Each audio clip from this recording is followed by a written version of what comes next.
Store.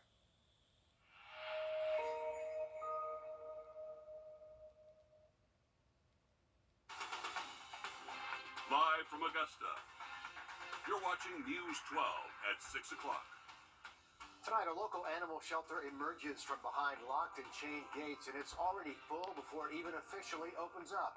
A 2-week closure for renovations quickly turned into a months-long process to get the McDuffie County Animal Shelter doors back open again.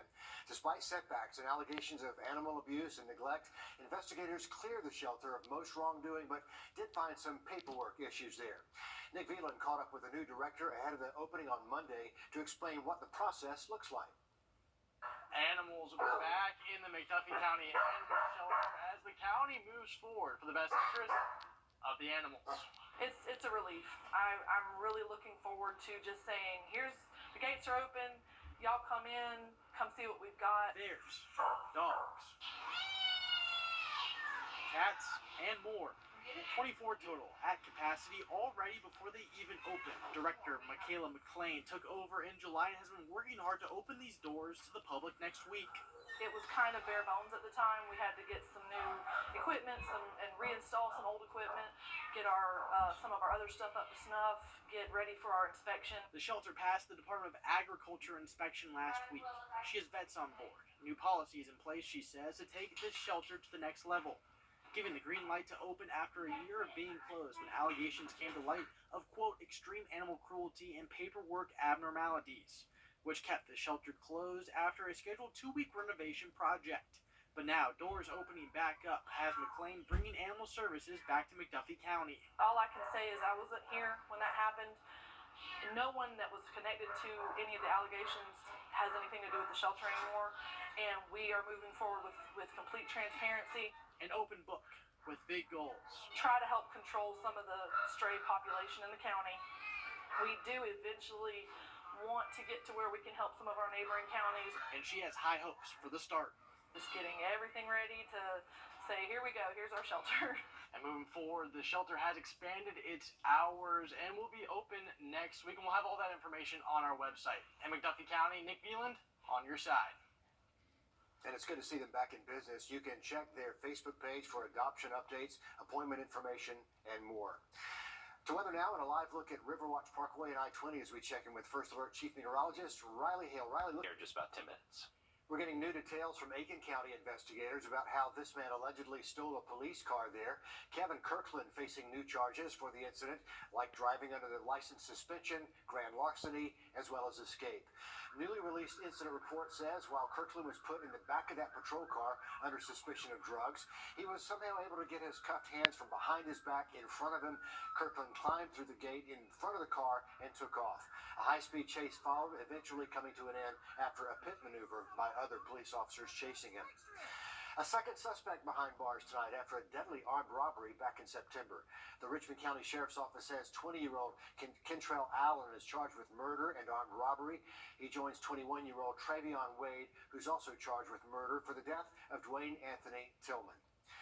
Secretary of State Brad Raffensperger created the Georgia Works Licensing Commission back in the spring with the goal of streamlining the licensing process here in Georgia. It's made up of lawmakers, members of local chambers of commerce, experts in the fields that require licenses to work. Raffensperger's office oversees occupational licensing, a division which our I-team uncovered sometimes fails to protect working Georgians and consumers. Liz Owen started looking into working professions requiring a license to work last year, and that, Liz, is the beauty business. That's right. The complaints against a local aesthetics school began more than a year before I even started looking into it. The allegations sounded crazy. Unlicensed instructors, students forced to perform manual labor, transcripts held hostage, and complaints filed with the licensing board against anyone who spoke up. Even more outrageous, it went on for years before the state stepped in, and by the time they did, the owner, as well as the case they formed against her, disappeared. 3 little words. One big blow to dozens of local women in the beauty business. Did the system fail you? I think so. Definitely. We introduced you to Carla last year. She was one of dozens of former students at Brian Sexton Aesthetics Institute who told us owner used them as unpaid labor, held their transcripts for ransom, Hostage for money that you feel Those is are your words, not mine, man. No, you're good. retaliated against anyone who spoke up against their school on Washington Road. The system is extremely broken. Broken is not even a word for it. Christina Carino is the owner of La Salon Day Spa in Evans. Elizabeth Sexton filed a complaint against Christina's massage license after Christina took on a former student of hers as an apprentice. To allow somebody to be able to go and file false complaints against you on your board because they're mad at you, because they're upset with you, for the board to take sanctions against people who are innocent and then let somebody who did what she did get away with it, oh yeah, it's broken. Former clients of the adjoining Medi Spa also shared horror stories. I'm like, take this off my face. It's burning like it hurts. The owners, Elizabeth and Bobby Sexton, abruptly closed up shop after a series of investigations by the I-Team caught the eye of the Attorney General of Georgia. No one's reached out to me, or there's still girls that are still waiting for something to be said. Girls will reach out to me like, have you heard anything? Last I heard, she just skipped town and nothing, just ghost. She just vanished into thin air. The I-Team located records showing the Sextons purchased a home in Kentucky over the summer. Elizabeth Sexton allowed her license to expire in Georgia, a move which led to state officials dropping the complaint against her this fall. So anybody could just open up a school in one state and get in trouble, get a slap on the, not even a slap on the wrist, and when nothing, or get on the news, you just pack up your stuff and go to another state and just start all over. That's crazy. The court decided, along with the board, to not go proceed with the court hearing, basically because all they would do was revoke the license. Since it was already revoked, there was no point in using up the time and the money and the expense to the court system to do the same thing we'd already done.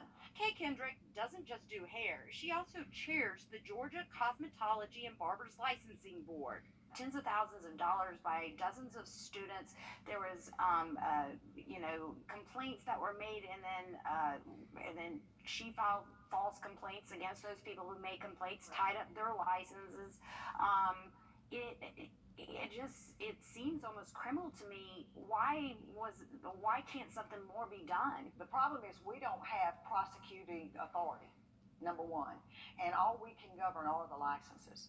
But the board doesn't have that authority. Neither would the court that would have overseen the revocation of her license. Kay is right. The board in Georgia Office of State Administrative Hearings can legally only take away or sanction a license. The Attorney General's office represents the board in cases where they do go after revoking a license.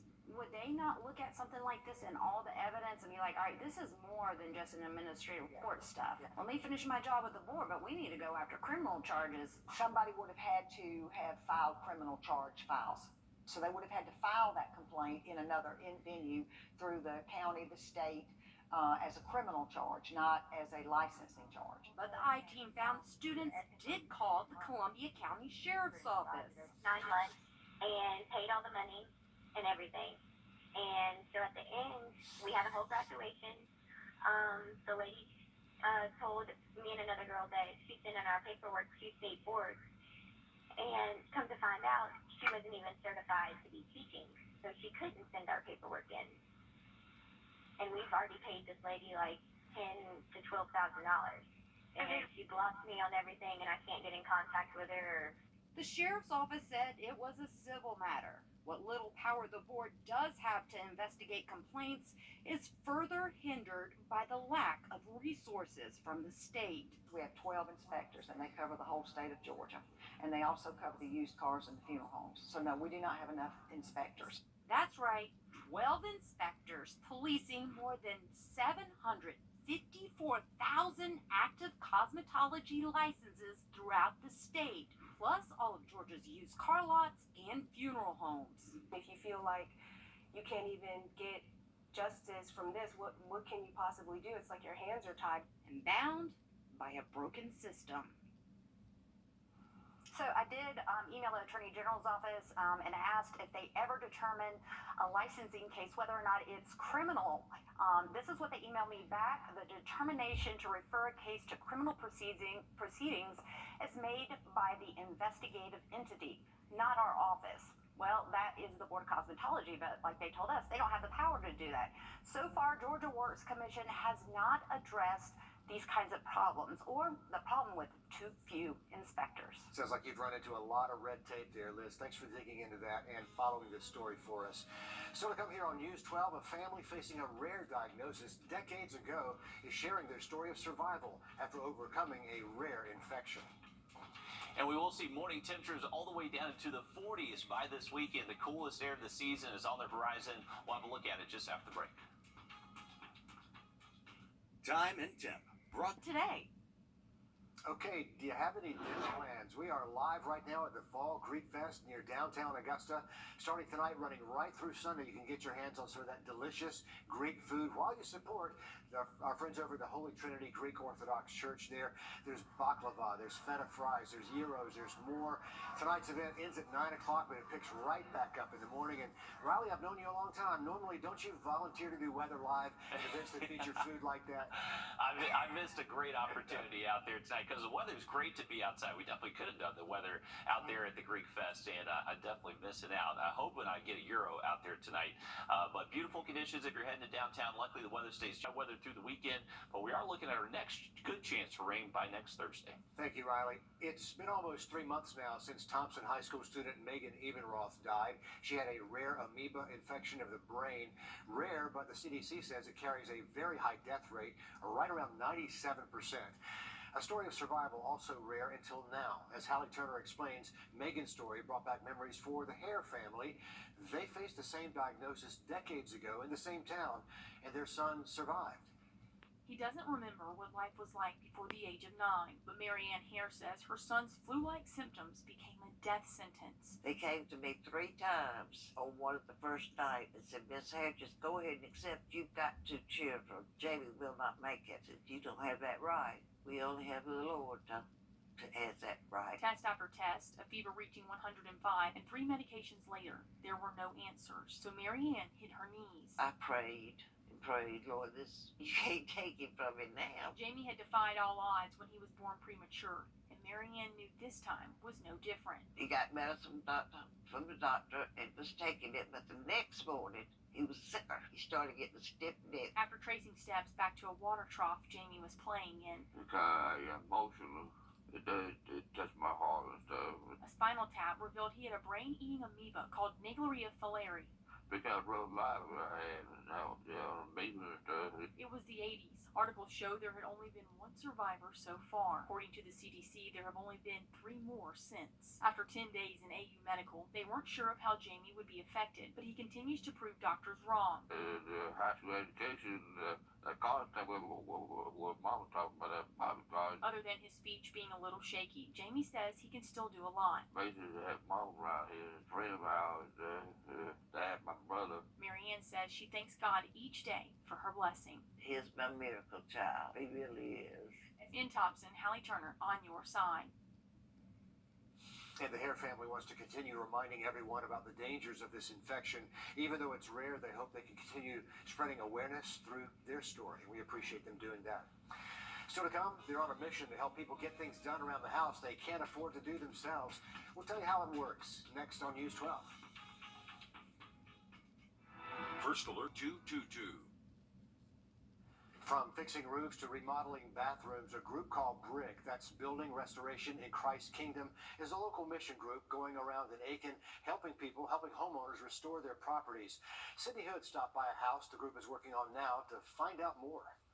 In order for a house to make the cut, the owner has to own the house. That's all. And there's no cost, just a house that's due for a facelift.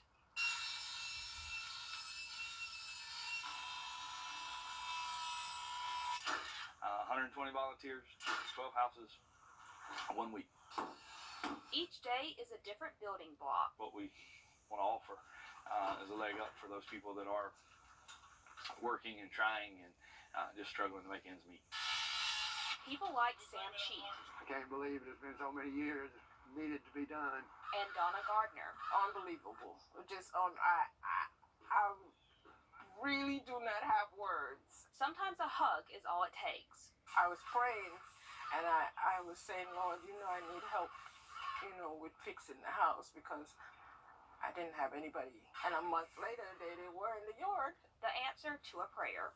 You saw the physical need there, but when you really got to know the person behind the house, you could see that this was a woman who was doing all she could do. And behind the wet paint and sawdust is a story that's just as different as each house. Just plywood, no siding on it. It's been that way forever. Well, I had the money put back at one time, and then I had to spend it.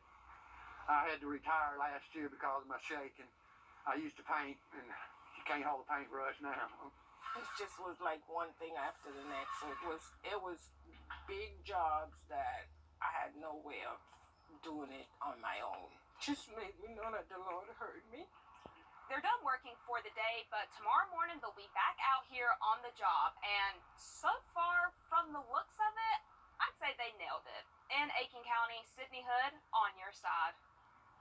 That's a group on a mission again. They're called BRIC. If you want to ask for help or want to know more about volunteering and joining them, we're going to have more information for you on Sydney's story on the website, wrdw.com. Paceline and Southern Nuclear are coming together to give back to the Boys and Girls Club of Augusta. Not only did volunteers build 10 bikes, but kids at the Boys and Girls Club helped put the final touches on them. The plan is to get more young people up riding bikes and teach them about the importance of movement and exercise. A lot of people have asked me, why is this important? It's important because if you can change one life, you've done your job for a lifetime, right? And Vogel and Southern Nuclear, we're known for delivering power to people that need it. And today was an ability for us to deliver a different type of power to some kids that deserve it. Absolutely. Pedal power right there. You can find out more about Paceline and its efforts here in Augusta at their website, paceline.org. Riley. Well, we do have some high school football tonight. I believe North Augusta and Aiken are playing each other, but we have the main event tomorrow evening. Looking good for those high school football games. We got temps in the 70s and 60s during game time. Now look at that 7-day forecast just after the break. Another quick look at your 7-day forecast. Remember, tomorrow morning, cannot rule out a stray shower. I'd imagine most of us stay dry, though. Partly cloudy tomorrow afternoon. High temps still in the 80s, but we will notice this weekend cool down head our way. Get ready for the 40s, folks. So it is going to be a little bit chilly out there early Sunday and Monday. Our first taste of sweater weather coming up, Riley. Our next live update comes at 7 o'clock over on NBC 26. We hope to see you there. If not, we'll meet right back here for News 12 at 11. At the CBS Evening News, we focus on solutions, finding solutions to help people understand what are the right choices to make for you and your family. Virus isn't back. Lysol can.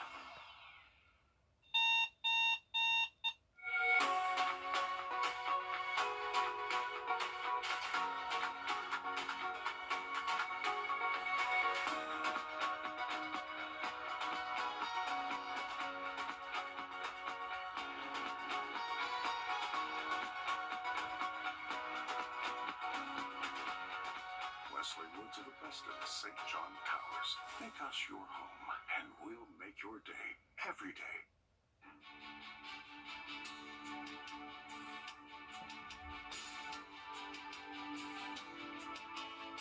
Hi, Suzanne Lily Michael here with Hardwood Floors and More.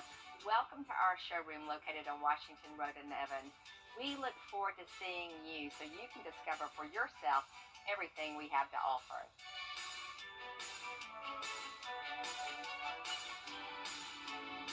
Hardwood Floors and More. So much more in store for you. Whether you're a farmer, hunter, contractor, or weekend warrior, North Augusta Customs is your authority in trucking accessories. From hitches to step bars, toolboxes to tonneau covers, leather interiors, or window tinting, North Augusta Customs is committed to being your go-to shop. Your exclusive dealer of spray-on bed liners and truck gear accessories by Linex, both backed by a nationwide lifetime warranty. North Augusta Customs, located just across the river on Jefferson Davis Highway and on nacustoms.com.